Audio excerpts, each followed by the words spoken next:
In recent years, EVs have transformed from a niche novelty to a dominant force in the Nepalese market. What once was only a handful of models have now become a vast array of options across different price points. One such option is this, the Leapmotor C10 SUV.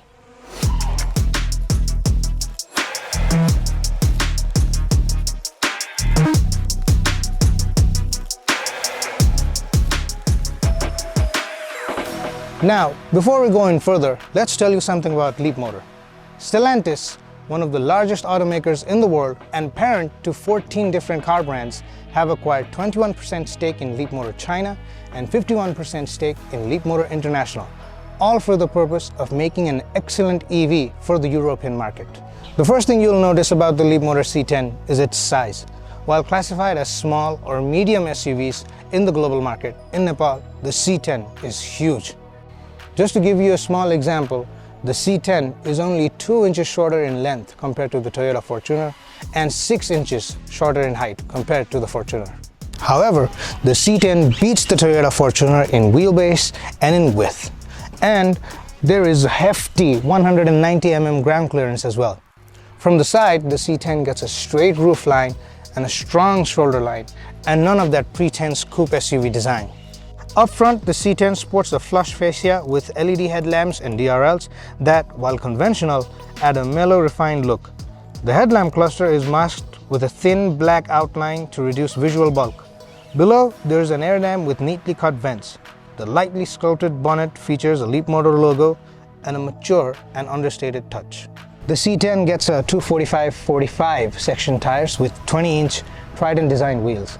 These look really good, especially in this gunmetal gray finish, but if it were up to me, I would have gone a size bigger. 255/50 tires would have been amazing for a car this size. At the rear, the C10 gets a subtle design with a sleek end-to-end light strip, a Leapmotor lettering, and a C10 badge. And you get shark fin antenna, integrated spoiler, and there's a rear wiper that is concealed underneath those spoilers, making the rear windshield very neat. Overall, the C10 wears its size very proudly, looking both handsome and graceful at the same time. Now let's get into the cabin. Step inside and the C10's interior feels as low-key as its exterior, but look closer and you'll be impressed. While other luxury cars come with interiors with colors like white, beige, or orange, the C10 comes with this muted shade of purple. It is so muted that you won't even see it unless looking under direct sunlight. This color choice combined with black make the cabin look luxurious and makes it easier to maintain. The fit and finish on the C10 is outstanding. There's soft touch material on the dash, on the door panels, and on the central armrest. The seats are absolutely soft and cushiony. You get 6-way electronic adjustment for the driver's seat, although the lack of lumbar support is a miss. You get heated electronic steering wheel with tilt and telescopic adjustment. You get a 10.25-inch driver instrument cluster and a 14.6-inch infotainment screen. Everything in this car is controlled by this screen, although we would have preferred some buttons, at least for the AC. But you get buttons on the steering wheel. These are for volume and your Bluetooth controls.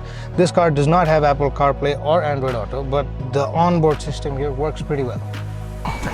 The rear of the C10 is amazing. I mean, look at this. I'm 5'8" and I'm sitting behind my position and I'm comfortable. I'm lounging around. Look at this. As far as occupancy is concerned, you can fit 3 individuals, no issue. You can even fit 4 or 5 people here. And there's a huge panoramic glass roof that floods the cabin with light, and the rear windows come with privacy shade.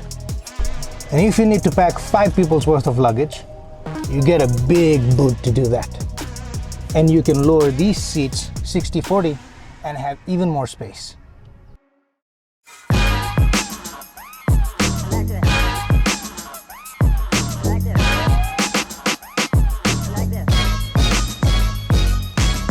The Leapmotor C10 does not just look good, it delivers in terms of performance.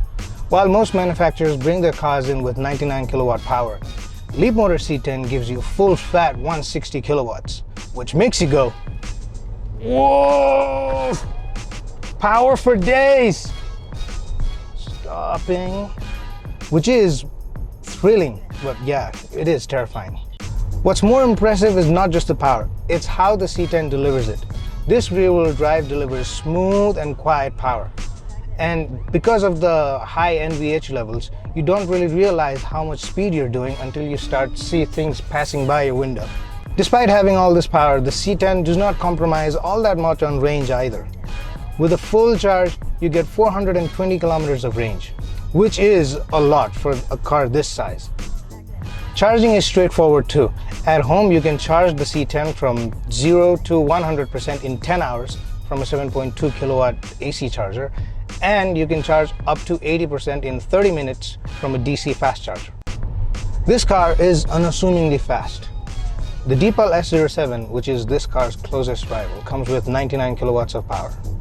And while that car looks faster, but thanks to the added 60 kilowatts of power, this car is actually fast. In terms of handling, the steering wheel is really light and responsive.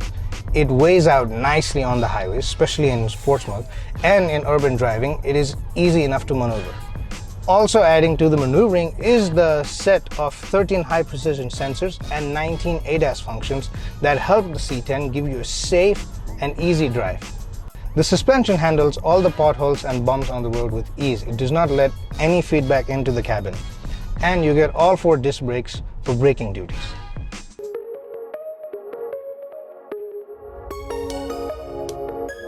After spending an entire day with the C10, it is clear that this is one of the best SUVs, electric SUVs in this price point. It looks low-key and handsome, it has got a luxurious interior, it is packed with power and full of safety features. And at a price of 69.99 lakhs, it is one of the best EV SUVs you can consider in the Nepali market. That's the end of our video. If you like our content, like, share and subscribe, and we'll be back with more content on the automotive scene of Nepal. See you next time.